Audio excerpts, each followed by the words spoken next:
Oui, merci.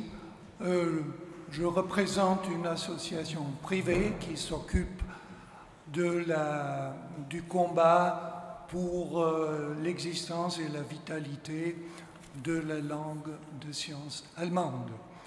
Vous avez entendu pas mal de choses sur des projets qui fonctionnent, qui sont en état de préparation.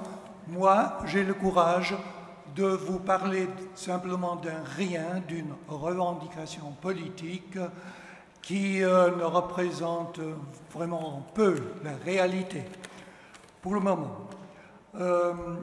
Au cours des dernières décennies, la majorité de la production scientifique européenne s'est mise sous la tutelle de la science de langue anglaise et particulièrement états-unienne. Si ce phénomène concerne essentiellement les sciences dures, il touche également et de manière croissante les sciences humaines et sociales. Un processus qu'on appelle à tort internationalisation. Certes, l'anglais global permet d'accélérer la publication des résultats de la recherche au niveau mondial. Néanmoins, l'adaptation des cultures scientifiques nationales à la tradition scientifique états-unienne tend à créer une domination de type monopolistique au profit de cette dernière et conduit nécessairement à un nivellement des contenus scientifiques. Or, une pensée conceptuelle ne saurait s'épanouir sans la diversité des traditions scientifiques nationales et leur langue. En outre, le manque de communication entre la production scientifique, ainsi prétendument internationalisée, et les pays qui la financent laisse craindre qu'elle ne soit plus en phase avec les évolutions sociales à l'œuvre dans les aires et cultures nationales. On construit de nouvelles tours d'ivoire. Dans ce processus, le culte, la mesurabilité empirique est un facteur déterminant. Galilée et Newton commencèrent de fournir une mesure exacte du monde, ce qui fut à l'origine de leur gloire. Tous les autres domaines de la science ont voulu s'auréoler du même prestige. Ainsi, les sciences sociales ont-elles considérablement délaissé les questions de fond. L'économie politique, par exemple, ne fait que chiffrer et compter. Elle a cessé de proposer des modèles d'utilité sociale basés sur des valeurs humanistes ou démocratiques. Même la linguistique, jusqu'ici traitée de pinailleuse, précisément pour cette raison, considère même désormais comme non scientifique toute réflexion sur le dévoiement ou les mutations souhaitables du langage et toute présentation de conceptions nouvelles. Une anglomanie est responsable d'une évolution dans laquelle des champs entiers des langues nationales sont abandonnés au profit de l'anglais. La tendance des sciences modernes à la mesurabilité et la dénombrabilité s'inscrit en parallèle d'une autre évolution, celle de son économisation.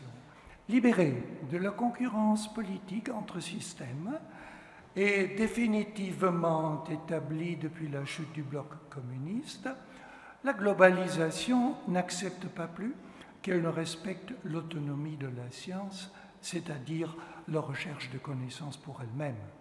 Dans ce domaine, comme dans d'autres, on pense par exemple à l'éducation, à l'art ou à la santé publique, elle s'est empressée de mettre l'activité sociale sous la tutelle du principe du coût et de la rentabilité, afin de la rendre compétitive sur le marché.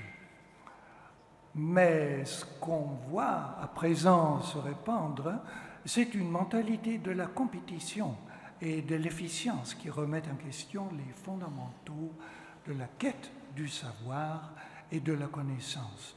Pour rendre la production scientifique mesurable, on lui applique des systèmes de cotation qui n'ont rien à voir avec la science. Au lieu de discuter avec leurs collègues, les chercheurs se sentent obligés de faire dans le sensationnel et les gros titres.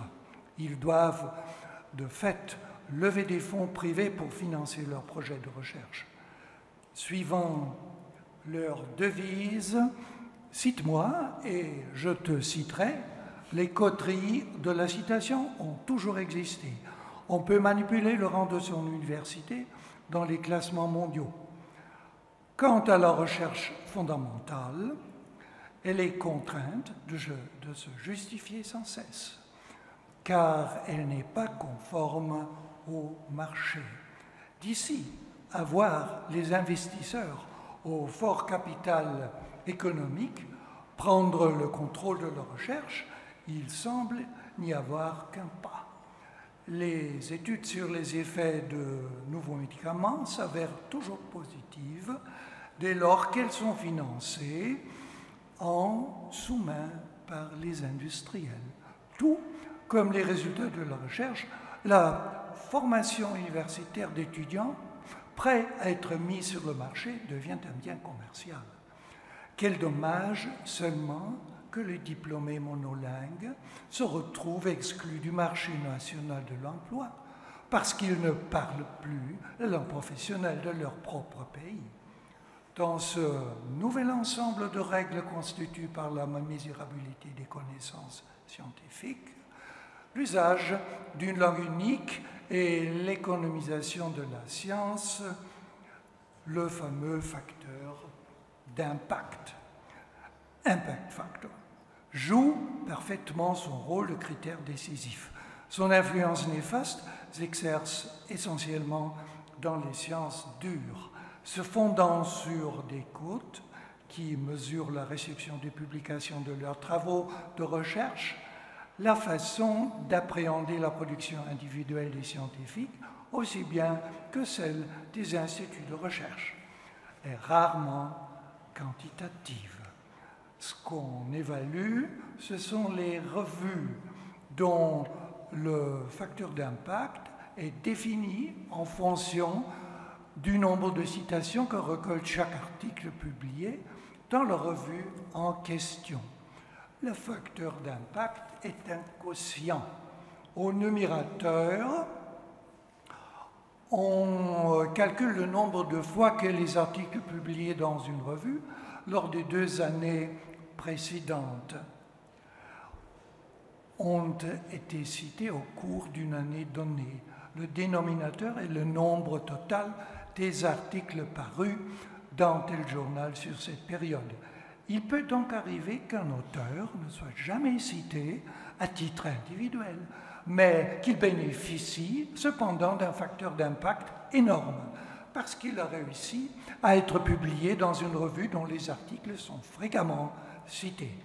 Ces facteurs d'impact sont calculés chaque année, pour chaque branche scientifique, par l'entreprise privée américaine Thomson Reuters, ex-Institute for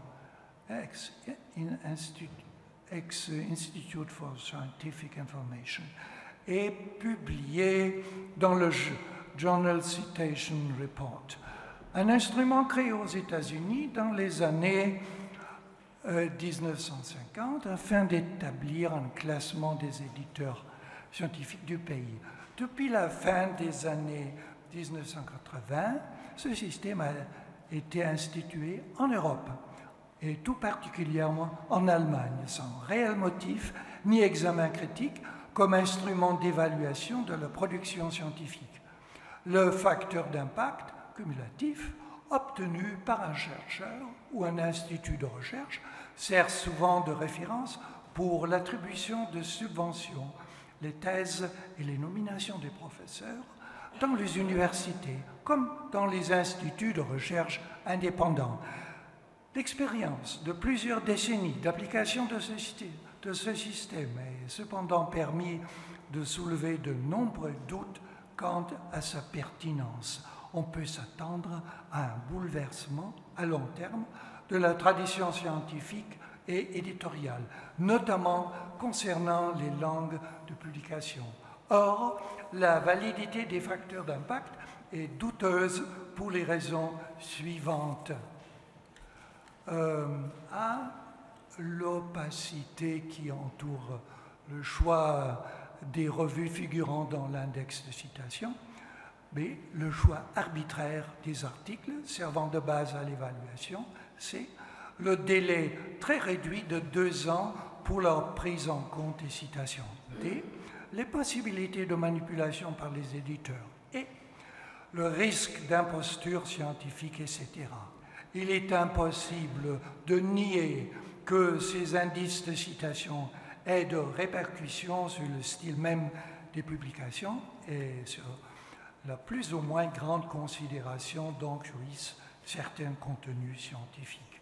Monographies, contributions d'ouvrages, recueils de cas pratiques ou interventions dans des colloques ne sont absolument pas prises en considération par la banque de données de citation.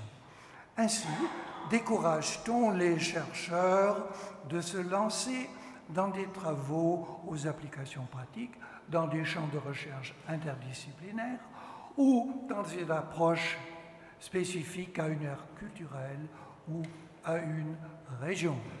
Le Journal Citation Report vient des États-Unis et demeure encore un système purement américain. Les auteurs étrangers sont acceptés à la condition qu'ils se plient aux règles en vigueur, notamment et avant tout celle de s'exprimer en anglais. Depuis le début, les revues de grandes maisons d'édition états-uniennes ont toujours été surreprésentées dans la banque de données. Il n'est donc pas étonnant que l'anglais y domine sans partage. La pratique de la citation réciproque et de l'autocitation par les auteurs qui avaient déjà publié dans les revues sources a donc pu aboutir à une consolidation du choix et de la cote des dites